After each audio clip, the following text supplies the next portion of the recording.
بسم اللہ الرحمن الرحیم۔ تصحیح الاغلاط کے پروگرام کے ساتھ حاضر ہیں۔ آج جو مسئلہ زہر بحث ہوگا وہ ہے مسئلہ کشف اور الہام کا۔ علماء اہل سنت والجماعت ہمیشہ سے اس بات کے قائل رہے ہیں اور ہم سب کا یہ عقیدہ اور نظریہ رہا ہے کہ اللہ سبحانہ و تعالیٰ اپنے بعض نیک بندوں کے دلوں میں اچھی باتیں الہام فرما دیتے ہیں، اور اللہ سبحانہ و تعالیٰ اپنے بعض نیک بندوں پر غیب کی چیزوں کو ظاہر فرما دیتے ہیں۔ دل میں جن چیزوں کا القاء ہو جائے اس کو الہام، اور جو غیب کی چیزیں ایک نیک بندے پر کھل جائے اہل سنت والجماعت اسے کشف کہتے ہیں۔ یہ عقیدہ اہل سنت والجماعت کا 1400 سال سے رہا ہے۔ اسی عقیدے کو ہمیشہ اہل سنت والجماعت کی معتبر عقائد کی کتابوں میں بیان کیا گیا ہے۔ اس عقیدے پر امام ابن تیمیہ رحمۃ اللہ علیہ کی عقیدے کی کتاب العقیدۃ الواسطیہ میں امام ابن تیمیہ رحمۃ اللہ علیہ فرماتے ہیں ومن اصول اہل سنتی، اہل سنت والجماعت کے اصولوں میں سے یہ ہے التصدیق بکرامات الاولیاء، کہ اولیاء کرام کی کرامتوں کی تصدیق کریں، اور جو اللہ سبحانہ و تعالیٰ ان کے دلوں میں مختلف علوم کا القاء کریں اور جو ان کو کشف کریں اللہ سبحانہ و تعالیٰ اولیاء کرام پر، ان کی بھی تصدیق کریں۔ اور یہ والمعصور عن سلف الاممی، اور یہ چیزیں کشف اور الہام گزشتہ امتوں کے اندر بھی تھی، وعن صدر هذه الامة من الصحابة والتابعین، اور یہی الہام اور کشف یہ اس امت کی ابتدا میں بھی تھی، وسائر فرق الامہ وہی موجودۃ فیہا الی یوم القیامہ، اور کشف اور الہام اور یہ خوارق عادت والی نعمت یہ اہل سنت والجماعت اور مسلمانوں میں قیامت تک باقی رہے گی۔ العقیدۃ الواسطیہ صفحہ نمبر 207 میں اسی چیز کو امام غزالی رحمۃ اللہ علیہ نے بیان کیا ہے، اسی چیز کو ابو بکر ابن عربی نے بیان کیا ہے، اسی چیز کو علامہ تفتزانی نے بیان کیا ہے۔ سب کے حوالے سب کے جو ہے وہ چیزیں بیان دیکھنا ہے تو اس کے لیے آپ علامہ آلوسی رحمۃ اللہ علیہ کی تفسیر روح المعانی کو دیکھ لیں، جلد نمبر 12 صفحہ نمبر 38 میں انہوں نے ان سب کے علماء کرام کے جو چاروں مذاہب کے معتبر علماء کرام عقائد کے ان کے حوالے دیے ہیں۔ ابن قیم رحمۃ اللہ علیہ کی مدارج السالکین دیکھ لیں، 873 صفحہ کے اندر انہوں نے اس کے اوپر جو ہے متعدد حوالے دیے ہیں۔ تو بہرحال چاروں جو علماء ہیں ان کا اس کے اوپر اتفاق ہے، چاروں طبقات جو ہیں اہل سنت والجماعت کی، خواہ وہ حنفی ہو، شافعی ہو، مالکی ہو، حنبلی ہو، وہ کشف اور الہام کے حق ہونے کے قائل ہیں، اور یہی نظریہ جو ہے وہ جماعت اہل حدیث کا بھی ہے۔ جماعت اہل حدیث کے شیخ المشائخ حضرت مولانا نذیر حسین دہلوی مرحوم فرماتے ہیں کہ گاہے گاہے او سبحانہ و تعالی ہر کے را از مقربان درگاہ خود از انبیاء علیہ السلام وحی و الہام و از اولیاء کشف و الہام بر بعض امور غیبیہ اطلاع دہد معلوم می شود، کہ اللہ سبحانہ و تعالیٰ اپنے مقرب لوگوں میں سے انبیاء اور اولیاء کو کشف اور الہام کے ذریعے بعض امور غیبیہ پر اطلاع دے دیتے ہیں۔ تو اس میں انہوں نے واضح طور پہ لکھا ہے کہ کشف اور الہام کے ذریعے سے اللہ سبحانہ و تعالیٰ اولیاء کرام کو بعض امور غیبیہ پر مطلع فرما دیتے ہیں۔ فتاوی نظریہ صفحہ نمبر 131 جلد نمبر 1، اور حضرت کے اس فتوے کے اوپر جو ہے تقریباً 10 کے قریب علماء اہل حدیث نے دستخط کیے ہیں۔ اہل حدیث کی اسی عقیدے اور نظریے کو علامہ شوکانی صاحب نے جو ہے اپنی کتاب قطر الولی کے اندر صفحہ نمبر 43 میں بیان کیا ہے۔ اسی نظریے کو نواب صدیق حسن صاحب نے التاج المکلل صفحہ نمبر 382 کے اندر ذکر کیا ہے۔ اس کے علاوہ اور جو ہے بہت سارے علماء ہیں وہ اہل حدیث کے، ان کا بھی یہی نظریہ ہے۔ اس زمانے کے جو اہل حدیث کے پیشوا اور مقتدا ہے جماعت اہل حدیث کے امیر، ان کی کتاب عقیدۃ الفرقۃ الناجیہ، اور اردو زبان کے اندر ہے، اس میں وہ عبداللہ ناصر رحمانی صاحب جو ان کے امیر ہیں وہ لکھتے ہیں کہ اہل سنت کے اصول میں سے یہ بات بھی ہے کہ کرامات اولیاء اور جو خرق عادت امور، مختلف علوم و مکاشفات اور مختلف قسم کی قدرتوں اور تاثیرات کے حوالے سے ان کے ہاتھوں رونما ہوئے ان کی تصدیق کی جائے۔ عقیدۃ الفرقۃ الناجیہ صفحہ نمبر 333 میں اس وقت کے جماعت اہل حدیث کے امیر عبداللہ ناصر رحمانی صاحب نے بھی اہل حدیث علماء کا یہ عقیدہ اور نظریہ بیان کیا ہے۔ تو یہ تمام جو اہل سنت والجماعت کے مختلف مکتبہ فکر کے علماء ہیں وہ اس کے اوپر متفق اور مجتمع ہیں۔ اس اہل سنت والجماعت کے مقابلے میں جیسے اس زمانے کے اندر یہ فتنہ غامدی کا نکلا ہے، تو جیسے اس نے بہت سارے عقائد، جیسے میں پہلے بھی عرض کر چکا ہوں مختلف کلپوں کے اندر، ان میں اور اس کا تردید بھی دلائل کے ساتھ کر چکا ہوں، تو جیسے اس نے اور مسائل میں اہل سنت والجماعت سے عدول کیا ہے اور خروج کیا ہے، اس مسئلے کے اندر بھی غامدی صاحب جو ہے وہ اہل سنت والجماعت سے باہر نکلے ہیں، اور انہوں نے اپنا نظریہ جو ہے اپنی کتاب کے اندر یہ بیان کیا ہے۔ غامدی صاحب لکھتے ہیں کہ نبوت کا منصب بھی ختم نہیں ہوا، اس کی حقیقت بھی ختم ہو گئی ہے، لہذا اب کسی شخص کے لیے نہ وحی و الہام کا امکان ہے اور نہ مخاطبہ و مکاشفہ کا۔ ختم نبوت کے بعد اس طرح کی سب چیزیں ہمیشہ کے لیے ختم کر دی گئی ہیں۔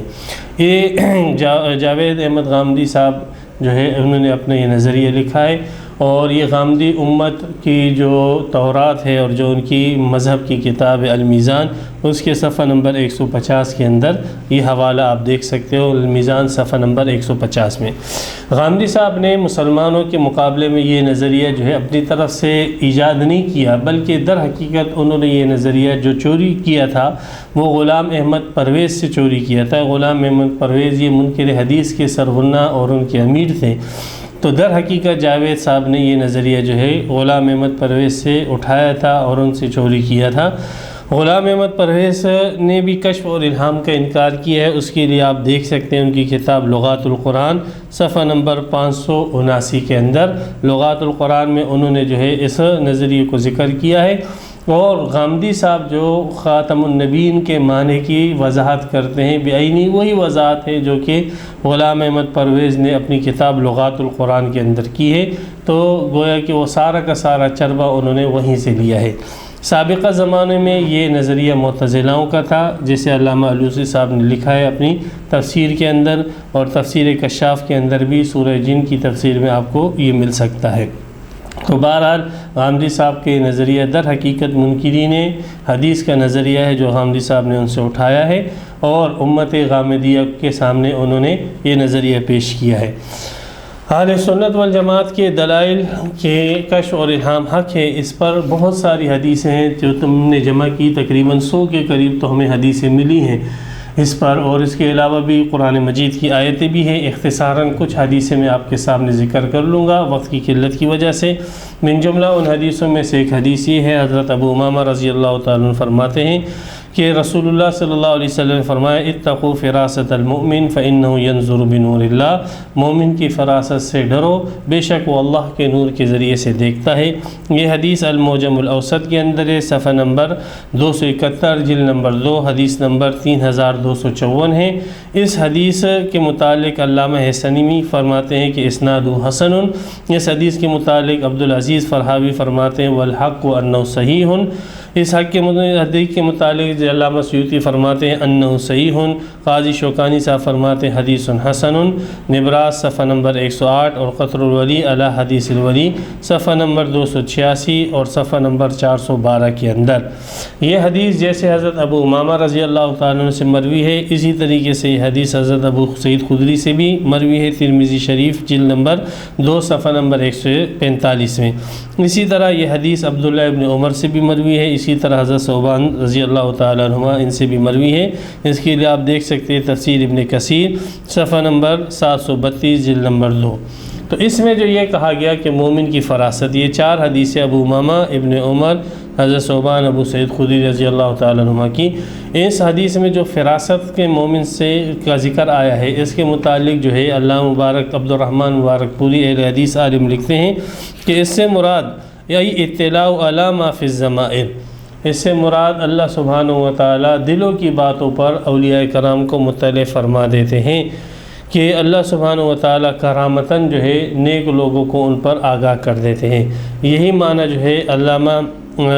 شوکانی صاحب نے قطر الولی کے اندر بیان کیا ہے، یہی معنی جو ہے ابن حجر مکی صاحب نے الفتاوی الحدیثیہ کے اندر بیان کیا، یہی معنی اس کا مدارج السالکین میں ابن قیم نے ذکر کیا ہے، اور دیگر علماء کرام نے بھی اس کی یہی وضاحت اور تفسیر کی ہے۔ تو اس میں اللہ سبحانہ، اس میں رسول اللہ صلی اللہ علیہ وسلم نے واضح طور پر فرمایا کہ مومن کی ایک صفت ہے فراست، اور فراست کا مطلب یہ ہے کہ اللہ سبحانہ و تعالیٰ اس کے دل میں الہام فرما دیتے ہیں اور اس کے سامنے غیب کی چھپی ہوئی چیزوں کو کھول دیتے ہیں۔ جیسے کیسے غیب کی چیزیں کھل جاتی ہیں، جیسے اس کی مثال میں دیتا ہوں کہ ایک بخاری شریف کی حدیث ہے کہ رسول اللہ صلی اللہ علیہ وسلم فرمایا، ایک شخص تھا جریج نام کا، ابن جریج نام کا، تو ایک عورت اس کے پاس آئی اور اس سے ارادہ کیا کہ میرے ساتھ برائی کرو، اور ابن جریج نے انکار کیا۔ جب جریج نے انکار کیا تو وہ عورت کسی چرواہے کے پاس گئی اور اس سے بدکاری کی، اور اس کے نتیجے میں ایک بچہ پیدا ہوا۔ تو لوگوں نے اس خاتون سے پوچھا کہ بچہ کس کا ہے، تو اس نے کہا کہ یہ جریج کا ہے۔ تو وہ فاتو ہوں، تو وہ لوگ اس جریج بزرگ کے پاس آئے اور فکسروا صومعتہ، اور انہوں نے اس کا جو عبادت خانہ تھا اس کو توڑ دیا اور اس کو عبادت خانے سے نیچے اتار اور اس کو گالیاں دی اور برا بھلا کہا۔ اس بزرگ نے کہا کہ مجھے آپ وضو کرنے دو۔ انہوں نے وضو کیا اور نماز پڑھی۔ پھر وہ اس بچے کے پاس آئے اور بچے سے پوچھا، من ابو کا، اے بچے تیرا باپ کون ہے؟ فقال الرائی، تو اس بچے نے کہا کہ میرا باپ جو ہے وہ فلاں چرواہا ہے۔ یہ حدیث بخاری شریف کے اندر موجود ہے، صفحہ نمبر 489 جلد نمبر 1 کے اندر۔ اس حدیث سے استدلال یوں ہے کہ اس میں اللہ سبحانہ و تعالی نے ہی اس جریج کے دل میں یہ بات ڈالی کہ آپ جو ہے یہ بچے سے پوچھیں تو یہ بچہ جو ہے وہ آپ کو بتلا دے گا کہ اس کا باپ کون ہے۔ تو یہ بات جو جریج کے دل میں آئی ہے، ورنہ کون جو ہے بچے سے بات کرتا ہے اور کون جو ہے بچے کو کہتے ہیں کہ تیرا باپ کون ہے؟ یہ بچے سے پوچھوانا کہ جریج جو ہے بچے سے پوچھوا رہے کہ تیرا باپ کون ہے، تو یہ اللہ نے اس جریج کے دل میں بات ڈالی کہ آپ اس بچے سے پوچھو گے تو یہ بچہ جو ہے آپ کو بتلا دے گا کہ اس کا باپ کون ہے۔ اسی طرح اللہ تعالی نے اس بچے پر بھی اس بات کو منکشف کیا کہ اس کا باپ کون ہے، ورنہ ایک دن کے بچے کو کیا معلوم کہ اس کا باپ کون ہے۔ اسی سے ملتی ایک اور حدیث بھی ہے کہ رسول اللہ صلی اللہ علیہ وسلم فرمایا کہ ایک عورت تھی، وہ اپنے بچے کو دودھ پلا رہی تھی، تو وہاں پر اس پر ایک گھوڑ سوار کا گزر ہوا اور بڑی شان و شوکت والا وہ تھا۔ تو اس عورت نے جو ہے کہا کہ اے اللہ، مجھے موت اس وقت تک نہ دینا جب تک میرا بیٹا ایسی شان و شوکت والا نہ بن جائے۔ تو اس بچے نے کہا کہ اللہ، مجھے اس شہ سوار کی طرح نہ بنانا۔ پھر دوبارہ دودھ پینے لگا۔ اسی اثناء میں لوگ ایک عورت کو وہاں سے لے جا رہے تھے اور اس کے ساتھ کھلاڑ کر رہے تھے اور مار پیٹ رہے تھے۔ تو اس عورت نے کہا کہ اللہ، میرے بیٹے کو اس عورت جیسے نہ بنانا۔ اس بچے نے کہا اے اللہ، مجھے اس عورت جیسے بنا۔ تو پھر اس بچے نے کہا کہ وہ جو گھوڑ سوار یہاں سے گیا شان و شوکت کے ساتھ، وہ کافر تھا، اور جو عورت تھی وہ عورت ایسی تھی کہ یہ کہہ رہے تھے کہ یہ زانیہ ہیں، اور وہ کہہ رہی تھی کہ میرے لیے اللہ کافی ہے۔ تو رسول اللہ صلی اللہ علیہ وسلم نے فرمایا کہ وہ اس وجہ سے بچے نے کہا کہ مجھے اس کافر کی طرح نہ بنانا اور اس عورت کی طرح بنانا جو کہ مومنہ تھی اور اس کے اوپر جھوٹا الزام چوری کا لگا تھا۔ یہ حدیث بخاری شریف 493 میں ہے اور 489 میں ہے جلد نمبر 1 کے اندر۔ اس حدیث کے اندر بھی دیکھیں اللہ سبحانہ و تعالیٰ نے اس بچے پر منکشف کر دیا کہ یہ گھوڑے والا شخص کافر ہے، اور اس شخص پر یہ منکشف کر دیا، اس بچے پر یہ منکشف کر دیا کہ عورت مومنہ ہے اور اس کے اوپر الزام جو ہے جھوٹا ہے، ورنہ اس بچے کو کیسے پتہ لگا کہ یہ شخص کافر ہے یا یہ عورت جو ہے یہ مومن ہے اور اس پر الزام جو ہے جھوٹا ہے۔ اس طریقے کے اور بھی حدیثیں ہیں، یہ وضاحت کے لیے ہم نے پیش کر دی۔ اسی طرح جیسے یہ کشف جو تھا، آپ علیہ الصلاۃ والسلام نے فرمایا کہ یہ کشف اور الہام یہ گزشتہ امتوں کے اندر بھی ہے اور اس امت کے اندر بھی یہ سلسلہ رہے گا، اور یہ سلسلہ آپ علیہ السلام نے فرمایا اگر اس امت میں ہوا تو سب سے پہلے حقدار اس کے حضرت عمر رضی اللہ تعالیٰ عنہ ہیں۔ بخاری شریف کی حدیث ہے، رسول اللہ صلی اللہ علیہ وسلم فرمایا انہ قد کان فیما مضی قبلکم من الامم محدثون، تم میں سے پہلے زمانے میں لوگ ایسے ہوتے تھے، امتوں میں ایسے لوگ ہوتے تھے کہ جو محدث ہوتے تھے۔ محدث مطلب کہ جن کے دلوں میں الہام کیا جاتا تھا اور جن کے سامنے غیب کی چیزوں کو کھول دیا جاتا تھا۔ اور آپ علیہ السلام نے فرمایا کہ گزشتہ امتوں میں بھی یہ چیزیں تھیں اور میری امت کے اندر بھی اگر یہ ہوا تو سب سے پہلا حقدار اس کا حضرت عمر رضی اللہ تعالیٰ عنہ ہے، فإنہ عمر ابن خطاب، تو حضرت عمر رضی اللہ تعالیٰ عنہ ان میں سے ہیں۔ بخاری شریف میں صفحہ نمبر 493 میں بھی حدیث ہے اور 521 میں بھی حدیث ہے، جلد نمبر 1 میں۔ یہ حدیث حضرت ابو ہریرہ سے بھی مروی ہے، حضرت عائشہ رضی اللہ تعالیٰ عنہ سے بھی مروی ہے، مسند حمیدی کے اندر، مسلم شریف وغیرہ کے اندر۔ تو یہ حدیثیں ہیں، اس میں رسول اللہ صلی اللہ علیہ وسلم فرمایا سابقہ امتوں میں بھی محدث ہوتے تھے اور میری اس امت کے اندر بھی محدث ہوگے، اور اگر ہوا تو سب سے پہلا حق جو ہے وہ حضرت عمر رضی اللہ تعالیٰ عنہ کا ہے، اور ایسے ہوا۔ اور آپ علیہ الصلوۃ والسلام نے جو چیز ابن حجر عسقلانی رحمۃ اللہ علیہ فرماتے ہیں کہ جیسے آپ علیہ الصلوۃ والسلام نے یہ بات فرمائی اسی کے مطابق ہوا، اور اس امت کے اندر بھی بکثرت جو ہے ایسے لوگ پیدا ہوئے کہ جس کے اوپر اللہ سبحانہ و تعالیٰ نے نیک باتیں جو ہے منکشف فرمائی اور ان کی دلوں میں الہامات فرمائے۔ فتح الباری میں آپ دیکھ سکتے ہیں صفحہ نمبر 63 جلد نمبر 7 کے اندر، اسی طرح فتح الباری صفحہ نمبر 640 جلد نمبر 6 کے اندر دیکھ سکتے ہیں۔ فرماتے ہیں ابن حجر عسقلانی رحمۃ اللہ علیہ کہ قالہ النبی صلی اللہ علیہ وسلم علی سبیل التوقع وکأنہ لم یکن یطلع علی ان ذلک کائن وقد وقع بحمد اللہ ما توقع النبی صلی اللہ علیہ وسلم فی عمر رضی اللہ تعالیٰ عنہ ووقع من ذلک لغیرہ ما لا یحصی ذکرہ۔ اتنے لوگوں سے یہ ثابت ہے کہ جس کا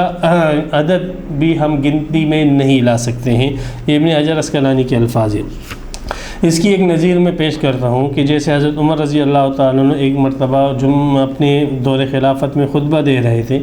تو خطبے کے دوران انہوں نے کہا یا ساریہ الجبل، اے ساریہ پہاڑ کی طرف سے ہوشیار ہو جاؤ، اے ساریہ پہاڑ کی طرف سے ہوشیار ہو جاؤ۔ تو پہاڑ کی طرف سے جو ہے وہ دشمن حملہ کر رہے تھے، تو حضرت عمر رضی اللہ تعالیٰ عنہ پر اللہ سبحانہ و تعالیٰ نے وہاں کے حالات، جو ملک شام کے حالات تھے، وہ مدینہ میں منکشف فرمائے۔ اللہ سبحانہ و تعالیٰ نے یہ حدیث جو ہے، یہ شرح اصول اعتقاد اہل سنت والجماعت علامہ لالکائی رحمۃ اللہ علیہ کی کتاب ہے کہ جس میں اہل سنت والجماعت کے عقائد کو بیان کیا گیا ہے۔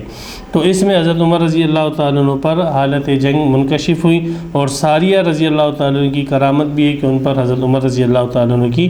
آواز جو ہے وہ منکشف ہوئی۔ یہ شرح اصول اعتقاد کے اندر صفحہ نمبر 723 کے اندر یہ حدیث موجود ہے۔ علامہ البانی صاحب فرماتے صحیح، یہ حدیث بالکل جو ہے صحیح ہے۔ عبداللہ ناصر رحمانی جو اہل حدیث ہیں وہ کہتے ہیں یہ حدیث سند کے اعتبار سے بالکل صحیح ہے۔ دکتور صالح بن فوزان جو ہے جو اہل حدیث ہے وہ بھی کہتے ہیں یہ حدیث صحیح ہے۔ ایک مثال میں حضرت ابو بکر صدیق رضی اللہ تعالیٰ عنہ کی بھی دیتا چلو کہ حضرت ابو بکر صدیق رضی اللہ تعالیٰ عنہ پر بھی اللہ تعالیٰ نے ایک چھپی ہوئی چیز کو منکشف کیا۔ بخاری شریف صفحہ نمبر 907 جلد نمبر 2 میں کہ حضرت ابو بکر صدیق کا واقعہ ایک ذکر ہے کہ کھانے کے اندر جو برکت ہوتی ہے، ہمارا عقیدہ ہے کہ جب انسان اللہ کا نام کھانے پہ لیتا ہے تو اس میں برکت ہوتی ہے، لیکن یہ برکت کوئی دیکھتا نہیں ہے۔ اللہ سبحانہ و تعالیٰ نے ابو بکر صدیق پر وہ برکتیں منکشف فرمائی، تو اس میں لکھا ہے کہ فَجَعَلُوا لَا يَرْفَعُونَ لُقْمَةً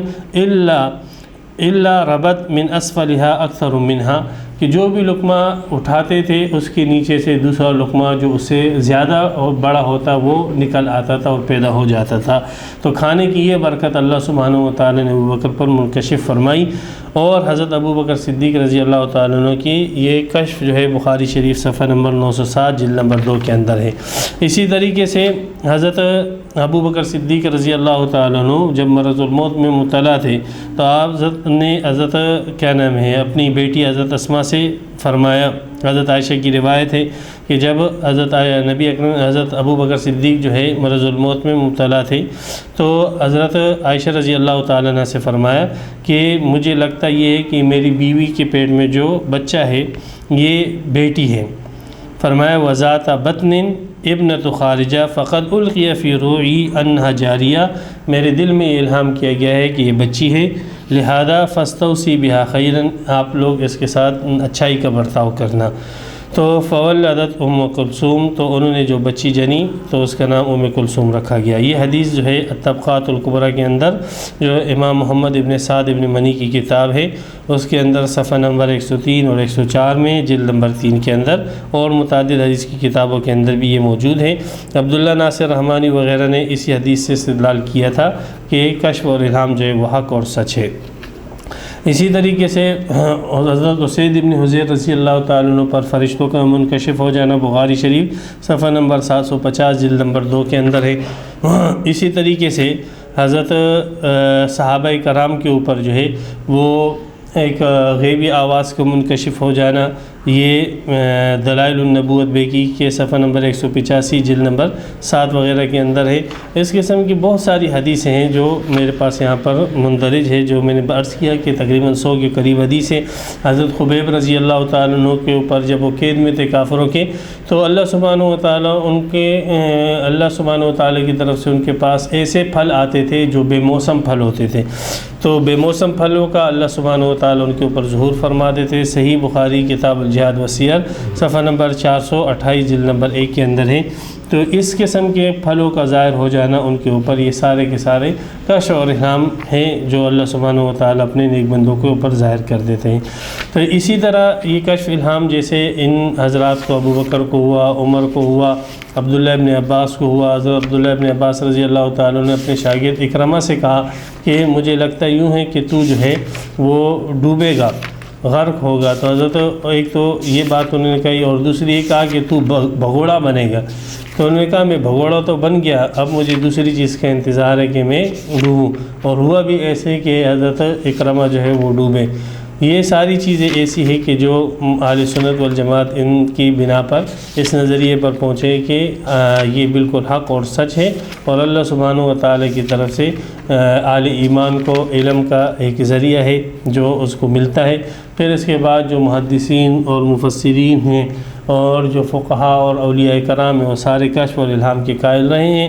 ایک واقعہ، ایک جو حوالہ عبدالرحمن ابن مہدی کا بھی دے دیتا ہوں، جو بہت بڑے محدث اور امام گزرے ہیں۔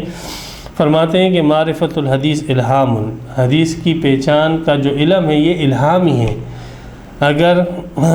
ہم کہتے ہیں یہ حدیث صحیح ہے، ہم سے پھر پوچھا جاتا ہے من این قلتا، آپ کے پاس اس کی دلیل کیا ہے؟ لم یکن له جواب، تو ہمارے پاس اس کا کوئی جواب نہیں ہوتا، بلکہ یہ اللہ تبارک و تعالی نے ہمارے دل پہ جو ہے کیا نام ہے یہ القاء کر دیا ہوتا ہے۔ ابن مہدی کہتے ہیں انکارنا الحدیث عند الجہال کہانت، جاہل لوگ جو ہے اس کو کہانت سمجھتے ہیں، لیکن در حقیقت یہ الہام ہے جو اللہ سبحانہ و تعالی کی طرف سے ہمارے دلوں پر ہوا۔ امام بخاری رحمۃ اللہ علیہ نے بھی اپنے واقعے میں ذکر کیا ہے کہ میرے دل میں بھی اللہ تعالی نے یہ الہام کیا کہ تم جو ہے حدیث کا علم حاصل کرو، ان کے حالات کے اندر یہ بات موجود ہے۔ تو بہرحال یہ متعدد حدیثیں ہیں جن حدیثوں سے 100 کے قریب میں نے عرض کیا نا کہ حدیثیں ہیں، اور تمام اہل سنت والجماعت کا اتفاقی عقیدہ ہے کہ کشف اور الہام جو ہے وہ حق ہے، اور اس کا انکار اگر کیا ہے تو پرویزیوں نے، منکر حدیث نے کیا ہے، اور اسی طرح امت غامدیہ اس دور کے اندر اس کا انکار کر رہی ہیں۔ اگر امت غامدیہ جو ہے اپنے لوگوں کو یہ متاثر کرنے کے لیے کہے کہ یہ تو حدیثوں سے جو ہے الہام اور کشف کا ثبوت دیا گیا ہے اور قرآن سے اس کا کوئی ثبوت نہیں دیا گیا ہے، تو قرآن سے بھی اس کا ثبوت سن لیں کہ اللہ سبحانہ و تعالیٰ سورہ قصص کے اندر موسیٰ علیہ السلام کا ذکر کر کے اللہ سبحانہ و تعالیٰ فرماتے ہیں کہ اذ اوحینا الی موسیٰ، ہم نے الہام کیا موسیٰ علیہ السلام کی والدہ کے دل پہ، ان ارضعیہ، کہ آپ جو ہے موسیٰ کو دودھ پلانا۔ تو یہ موسیٰ کے اوپر جو یہ الہام ہوا، یہ الہام جو ہے یہ قرآن کی سورہ قصص کی آیت نمبر 7 میں واضح طور پر آیا ہوا ہے، واضح طور پر موجود ہے۔ اور اللہ سبحانہ و تعالی نے سورہ شورى کی 3 آیت میں اللہ سبحانہ و تعالی فرماتے ہیں کہ کذالک نقص علیک، کذالک حامیم عین سین کاف، کذالک یوحی الیک والی الذین من قبلک، کہ جیسے پہلے لوگوں کے اوپر وحی آئی ہے اسی طریقے سے آپ کے اوپر بھی وحی آئی۔ تو پہلے انبیاء جو تھے موسیٰ علیہ السلام پر وحی آئی اس انداز سے کہ نبی پر وحی آتی تھی اور نبی پر الہام اور القاء ہوتا تھا، وہ تشریح ہوتا تھا، اور غیر نبی اور اولیاء کے اوپر الہام اور القاء ہوتا تھا جو غیر تشریح ہوتا تھا، لیکن تشریح، الہام اور القاء اور وحی کا آنا وہ صرف نبی کے ساتھ خاص تھا۔ تو اللہ سبحانہ و تعالیٰ نے فرمایا کہ جیسے وحی کا سلسلہ جو ہے سابقہ نبیوں میں رہا، اے محمد صلی اللہ علیہ وسلم آپ کے اندر بھی وحی کا وہی سلسلہ رہے گا۔ حامیم عین سین کاف، کذالک یوحی الیک والی الذین من قبل، کذالک یوحی الیک، یوں ہی اسی طریقے سے آپ کی طرف وحی کی گئی اور ان لوگوں کی طرف جو آپ سے پہلے تھے۔ تو جو آپ سے پہلوں کی طرف وحی کا طریقہ تھا وہی آپ کی طرف۔ اب اگر ہم پہلوں لوگوں کی طرف جو ہے وہ الہام اور القاء کے قائل ہوں اور رسول اللہ صلی اللہ علیہ وسلم کی امت کے افراد کی طرف الہام اور القاء کے قائل نہ ہوں تو پھر اس آیت کی نفی ہوتی ہے۔ اسی طرح دوسری آیت ہے وہ سورہ حجر کی آیت ہے، آیت نمبر 75 میں ہے کہ اللہ سبحانہ و تعالیٰ فرماتے ہیں کہ اس کے اندر یہ جو واقعہ ہے ان فی ذالک لآیات للمتوسمین، اس میں نشانی ہیں متوسمین کے لیے۔ حضرت مجاہد رحمۃ اللہ علیہ فرماتے ہیں متوسمین سے مراد یہاں پر متفرسین ہے۔ متفرسین فراست سے ماخوذ ہے، اور فراست سے مراد یہی وہ صفت ہے جو شروع میں عرض کر چکا ہوں کہ وہ لوگ کہ جن پر اللہ سبحانہ و تعالیٰ غیب کی چیزوں کو کھول دیتے ہیں یا جن کے دلوں میں اللہ سبحانہ و تعالیٰ القاء فرما دیتے ہیں، تو یہ اس میں نشانی ہے ان لوگوں کے لیے کہ جو صاحب فراست ہے، جس کے دل میں اللہ سبحانہ و تعالیٰ الہام کر دے یا جس کو اللہ سبحانہ و تعالیٰ جو ہے غیب کی چیزیں منکشف کروا دے۔ باقی اس میں نشانیاں ان فی ذالک لآیۃ للمؤمنین، آگے کہا اس میں ایمان والوں کے لیے بھی نشانیاں ہیں، اور خصوصاً جو ہے اس میں متوسمین یعنی اہل اللہ کے اس خاص گروہ اور جماعت کے لیے بھی نشانیاں ہیں، بہت ساری نشانیاں ہیں۔ یہ سورہ حجر کی آیت ہے جس میں متوسمین یعنی متفرسین کا ذکر ہے، ان لوگوں کا ذکر ہے کہ جن پر جو ہے الہام اور القاء ہوتا ہے۔ اسی طریقے سے اللہ سبحانہ و تعالی نے سورہ طٰہٰ کے اندر کہا اذ اوحینا الی امک ما یوحیٰ، اس کے اندر بھی بذریعہ الہام اور القاء جو ہے موسیٰ علیہ السلام کی والدہ کی طرف القاء کا ذکر ہے، الہام کا ذکر ہے۔ اسی طرح مائے مریم، اس کا الہام اور القاء سورہ مریم جو ہے دوسروں کو پورا اسی سے بھرا ہے کہ کیسے اس کے پاس فرشتہ آیا اور کیسے جو ہے اس کی طرف اللہ سبحانہ و تعالیٰ کی باتوں کا الہام اور القاء کیا۔ اور اسی طریقے سے حضرت آسیہ رضی اللہ تعالیٰ عنہ جو فرعون کی زوجہ تھی، ان کے الہام اور القاء کا ذکر جو ہے وہ بھی موجود ہے۔ اور اسی طریقے سے دیگر نیک لوگوں کے الہام اور القاؤں کا ذکر بھی سورہ مختلف صورتوں کے اندر موجود ہے۔ حضرت مریم علیہ السلام کا الہام القاء تو وہ کسی سے مخفی اور چھپا نہیں ہے، اللہ سبحانہ و تعالیٰ نے بے موسم پھل ان پر منکشف کیے اور ان کو دیے ہیں۔ کشف بھی ان کے لیے ثابت ہے، الہام اور القاء اور فرشتے کے ساتھ ملاقات بھی نص قطعی سے ثابت ہے۔ تو جیسے سابقہ امتوں میں اللہ سبحانہ و تعالیٰ کے وحی کا سلسلہ رہا، الہام القاء کا سلسلہ رہا، اللہ سبحانہ و تعالیٰ نے فرمایا سورہ شورى کی آیت نمبر 3 کے اندر کذالک یوحی الیک، یہی صحیح طریقہ وحی کا وہ آپ کے لیے بھی ہوگا جیسے سابقہ امتوں کے لیے تھا۔ تو قرآن مجید کی نصوص قطعیہ سے بھی ثابت ہوا کہ سابقہ امتوں کے لیے جب ان کے اولیاء اور نیک لوگوں کے لیے وحی القاء اور الہام کا سلسلہ تھا، تو اس امت کے نیک لوگوں کے لیے بھی الہام اور کشف کا سلسلہ ہونا چاہیے، یہ اس آیت کا تقاضا ہے۔ اس لیے اہل سنت والجماعت کے سب طبقات احناف، شوافی، مالکی، حنابلہ اور جماعت اہل حدیث یہ سب کے سب اس پر متفق ہے کہ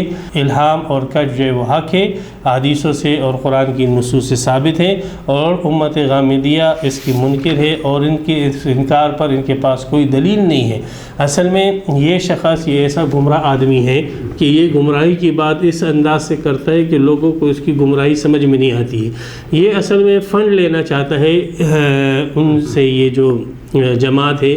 ان کی جو ختم نبوت کے منکرین ہیں ان سے جو ہے یہ فنڈنگ حاصل کرنے کے لیے اور قادیانیوں سے فنڈنگ حاصل کرنے کے لیے اس قسم کی باتیں وہ کرتا ہے، ان سے مال بٹورنے کے لیے۔ اس نے لوگوں کو یہ تاثر دیا کہ اگر آپ الہام کے اور کشف کے قائل ہوگے اس امت کے لیے تو گویا کہ آپ نے نبوت کے دروازے کو بند نہیں کیا،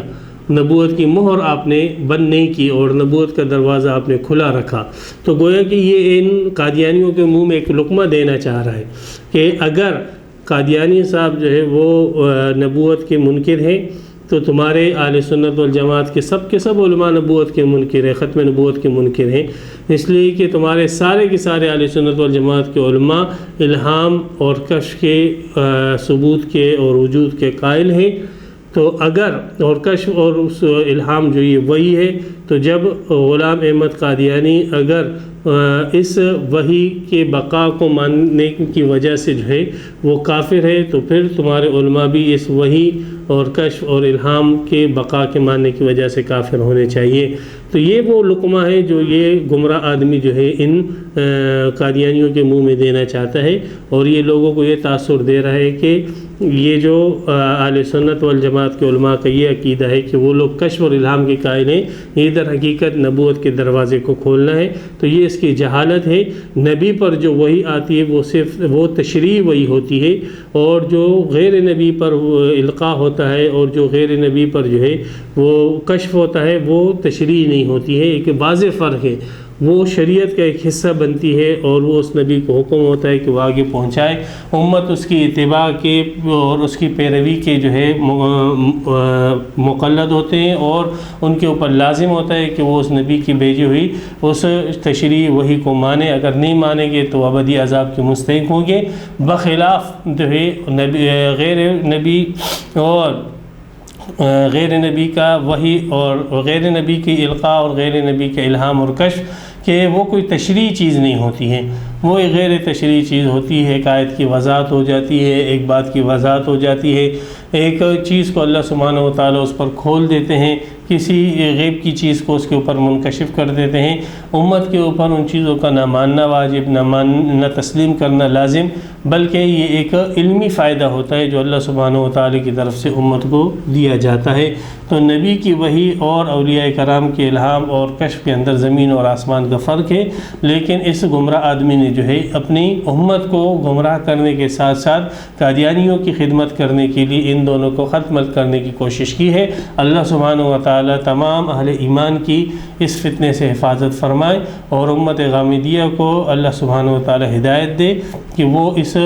گمراہ آدمی کے عقیدوں سے باز آ کر مسلمان اور خاص کر پھر اہل سنت والجماعت کے عقیدوں کے ساتھ وابستہ ہو کر ہمیشہ کی سعادت اور ابدی فوز اور کامیابی کو حاصل کرے۔ اللہ سبحانہ و تعالیٰ اس قسم کے کذابین اور گمراہوں سے ہم سب کی حفاظت فرمائے۔